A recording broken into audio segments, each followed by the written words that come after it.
ഇന്ന് അതിരാവിലെ കൊടുങ്ങല്ലൂർ അഴീക്കോട് മുനക്കൽ ബീച്ചിലെ പുലിമുട്ടിന് താഴെ കണ്ടൊരു കാഴ്ചയുണ്ട.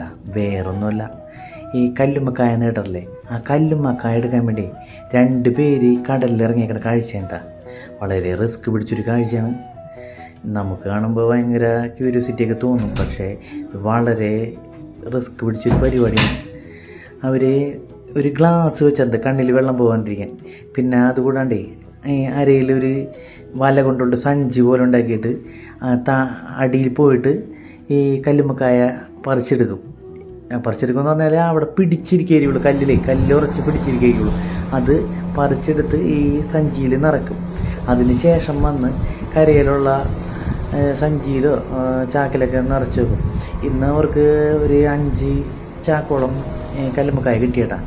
വളരെ റിസ്ക്കുള്ള പരിപാടിയാണ്. അവർ എടുക്കണ റിസ്കിനുള്ള മൂല്യം കിട്ടിയോന്നറിയില്ല. ഇത് ശ്വാസം പിടിച്ചിട്ടാണുള്ളത് താഴെ വെള്ളത്തിനടി പോകുന്നത്. അത് കഴിഞ്ഞിട്ട് അവർ ആ ശ്വാസം മുകളിൽ വന്ന് ശ്വാസം എടുക്കുന്ന ഒരു കാഴ്ചയുണ്ട്. അത് കാണുമ്പോൾ എന്തോ വല്ലാത്ത ഒരു ഫീലാണ് തോന്നണം. അതെ, അളിയനൊക്കെ അവർ ചൂണ്ടിടാൻ വന്നാണ്.